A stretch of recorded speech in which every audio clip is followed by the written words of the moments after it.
तो नमस्कार दोस्तों, स्वागत है आप सभी का हमारे चैनल स्पार्किज में। दोस्तों आज की इस वीडियो में हम लोग बात करने वाले इंडियन सिविलाइजेशन एंड कल्चर, भारतीय सभ्यता और संस्कृति, जिसके लेखक हैं महात्मा गांधी।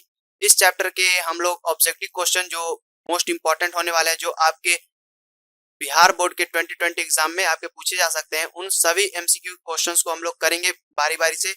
और साथ ही मैं आपको बता दूं कि इस चैनल पे बाकी के जो 20 चैप्टर बच जाते हैं, टोटल आपके कितने चैप्टर हैं, 21 चैप्टर हैं आपके इंग्लिश 100 मार्क्स में। तो बाकी के जो 20 चैप्टर बचेंगे उसके भी एमसीक्यू जो मोस्ट इंपॉर्टेंट होने वाले हैं वो इस चैनल पे अपलोड कर दिया जाएगा, तो आप इस चैनल को सब्सक्राइब जरूर कर ले। चलिए क्वेश्चन की ओर बढ़ते हैं। देखिए पहला क्वेश्चन बोला जा रहा है कि simple living and high thinking is the base of. देखिए दोस्तों, अगर आपको इंग्लिश समझ में नहीं आ रही है तो हिंदी में नीचे दिया गया है, आप देखकर समझ सकते हैं। और मेरे साथ साथ आप नीचे कमेंट में आंसर करते चलिए, ताकि आपको भी पता चले कि आपने तैयारी कितनी की है। चलिए पहला क्वेश्चन था simple living and high thinking is the base of. तो इसका जो ऑप्शन नंबर बी हो जाएगा दोस्तों, इंडियन सिविलाइजेशन, ये आपका राइट आंसर हो जाएगा। भारतीय सभ्यता, भारतीय सभ्यता ये आपका राइट आंसर हो जाएगा। चलिए मिलाकर देख लेते हैं थोड़ा सा हिंदी में। सरल रहन सहन और उच्च विचार भारतीय सभ्यता का आधार है। ठीक लग रहा है? तो इसका जो ऑप्शन नंबर बी है ये आपका राइट आंसर है। तो चलिए अगला क्वेश्चन देखते हैं। क्वेश्चन नंबर 2 बोला जा रहा है कि who wrote Indian civilisation and culture, भारतीय सभ्यता और संस्कृति किसने लिखी। बेसिकली ये भारतीय सभ्यता और संस्कृति आपके पुस्तक में एक पाठ दिया हुआ है जिसका नाम है।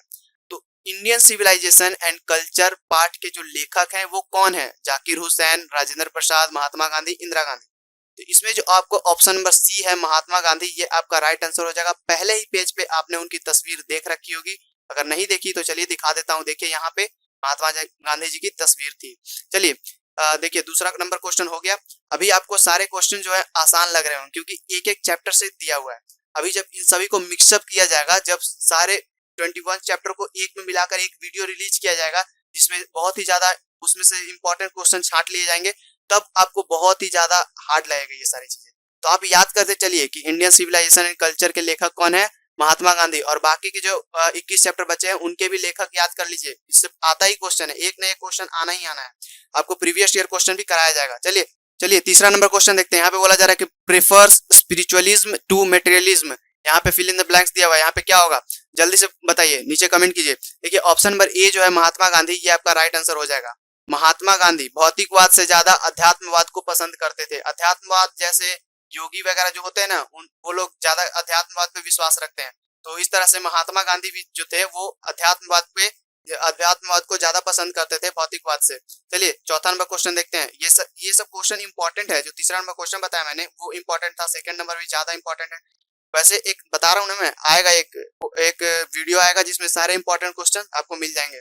चलिए चौथा नंबर क्वेश्चन देखते हैं। Who use truth and non violence as the chief weapons against the British rule in India. भारत में ब्रिटिश शासन के खिलाफ मुख्य हथियार के रूप में सत्य और अहिंसा का इस्तेमाल किसने किया? सरदार पटेल, जवाहरलाल नेहरू, एससी सुभाष चंद्र बोस और महात्मा गांधी। बताइए जल्दी से। इसका जो ऑप्शन नंबर डी है ये आपका राइट आंसर हो जाएगा। ऑप्शन नंबर डी आपका राइट आंसर है, तो महात्मा गांधी। महात्मा गांधी ने भारत में ब्रिटिश शासन के खिलाफ मुख्य हथियार के रूप में सत्य और अहिंसा का इस्तेमाल किया था। चलिए पांचवा नंबर क्वेश्चन देखते हैं। Who dominated Indian politics from 1915 to 1948। 1915 से 1948 तक भारतीय राजनीति में किसका वर्चस्व रहा? देखिए दोस्तों 1915 में महात्मा गांधी भारत आए थे और 1948 में उनकी मृत्यु हो गई थी, उनकी हत्या कर दी गई थी, नाथूराम गोडसे ने किया था। तो 1915 से लेके 1948 का जो भारतीय राजनीति में था, जो किसका वर्चस्व रहा था, वहां पे सीधा सा बात है ऑप्शन नंबर ए जो है आपका महात्मा गांधी, ये आपका राइट आंसर हो जाएगा। चलिए दोस्तों छठा नंबर क्वेश्चन देखते हैं। The world famous Attic civilisation is in. विश्व प्रसिद्ध एटिक सभ्यता कहाँ है? तो इसका जो ऑप्शन नंबर बी है दोस्तों, ग्रीस, ये आपका राइट आंसर है। ग्रीस एक ऐसा देश है दोस्तों जहां पे बहुत सारे आइलैंड है। आइलैंड कहने का मतलब ये कि वैसा पार्ट जो समुद्र से घिरा हुआ है। तो ग्रीस में बहुत सारे आइलैंड है। इस तरह से आप याद रख सकते हैं कि एटिक सिविलाइजेशन फेमस, जो वर्ल्ड फेमस एटिक सिविलाइजेशन वो कहाँ पे है? तो ग्रीस में है। आप इसको याद रखिएगा, ये भी इंपॉर्टेंट क्वेश्चन है। गांधी जी वेंट टू चंपारण इन। गांधी जी चंपारण कब गए थे? तो इसका जो सी है दोस्तों, ऑप्शन नंबर सी 1917, ये आपका राइट आंसर है। एग्जैक्ट डेट अगर मैं बात करूं तो 10 अप्रैल वो डेट थी, 10 अप्रैल 1917, जब गांधी जी चंपारण गए थे। और चंपारण कहाँ पड़ता है? तो नॉर्थ बिहार में पड़ता है, अपने नॉर्थ बिहार में। बिहार बोर्ड की एग्जामिनेशन भी आप दे रहे हैं, नॉर्थ बिहार में चंपारण पड़ता है, आपको पता होगा। चलिए 8वां नंबर क्वेश्चन देखते हैं, European civilisation will mean fill in the blanks for India. इसका जो ऑप्शन नंबर डी है बर्बादी, ruin. European civilisation will mean ruin for India.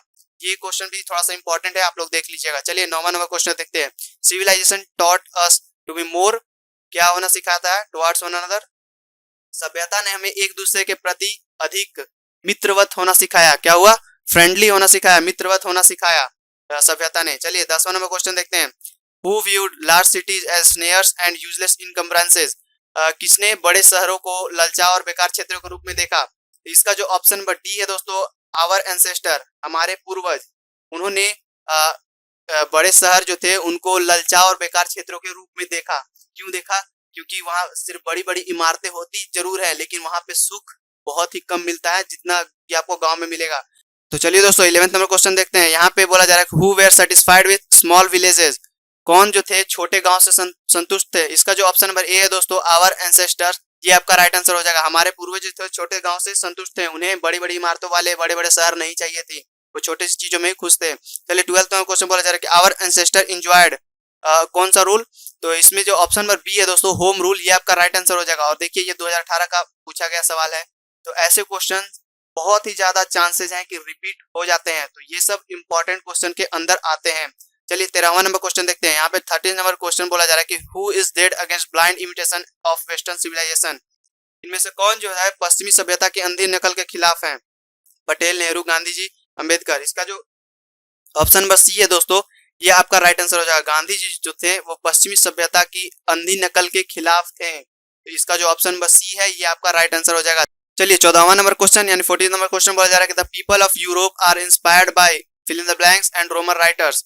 Europe के लोग कहाँ के राइटर से लेखकों से प्रेरित थे, तो 14 का जो ऑप्शन नंबर ए है दोस्तों, ग्रीक, ये आपका राइट आंसर हो जाएगा। अगर यहाँ पे आप स्लैश देके रोम कर लीजिए तो और आसानी होगी आपको याद करने में। देखिए दोस्तों, यूरोप के लोग ग्रीक और रोमन राइटर से बहुत ज्यादा प्रेरित थे। वहां के राइटर जो लिख देते थे ना, उनको वो पढ़ के अपने जीवन में अप्लाई किया करते थे। तो ऐसा आपके पाठ में दिया गया है, तो आप इसको याद रखिएगा, ग्रीक और रोम के राइटर से यूरोप के लोग प्रेरित थे। चलिए यहाँ पे बोला जा रहा है कि pharaohs were rulers of ancient Egypt.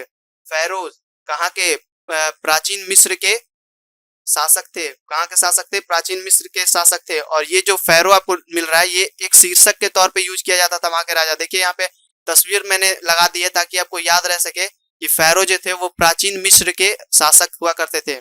चलिए 16वां नंबर क्वेश्चन बोला जा रहा है कि civilisation is the state of development of a. सभ्यता किसके विकास की अवस्था है, तो animal, bird, people, none of this. देखिए सभ्यता जो है वो मानव के विकास की अवस्था है, पीपल के विकास की अवस्था यहाँ पे बोल सकते हैं आप। चलिए दोस्तों 17वां नंबर क्वेश्चन देखते हैं, Indian glory is that it is. भारतीय गौरव यह है कि यह अचल है, अडिग है, इमूवेबल है। ऑप्शन नंबर ए जो है आपका ये राइट आंसर है। चलिए दोस्तों 18 नंबर क्वेश्चन देखते हैं, who is known as the father of the nation और बापू। किसको राष्ट्र के पिता या बापू के रूप में माना जाता है, ये आप सभी को पता होगा। इसका जो ऑप्शन नंबर बी है महात्मा गांधी, ये आपका राइट आंसर है। महात्मा गांधी, महात्मा गांधी को राष्ट्र के पिता या बापू के रूप में हम लोग संबोधित करते हैं, बुलाते हैं, बापू कहकर बुलाते हैं ना, बचपन में पढ़ा होगा आपने। तो महात्मा गांधी ये आपको याद रखना है। चलिए 19 नंबर क्वेश्चन देख लेते हैं, यहाँ पे बोला जा रहा है कि my experiment with truth was written by. सत्य के साथ मेरे प्रयोग, माई एक्सपेरिमेंट विथ ट्रूथ, ये एक बहुत ही शानदार पुस्तक है जो कि लिखा गया है महात्मा गांधी जी के द्वारा। तो इसमें जो ऑप्शन नंबर सी है आपका महात्मा गांधी, ये आपका राइट आंसर हो जाएगा।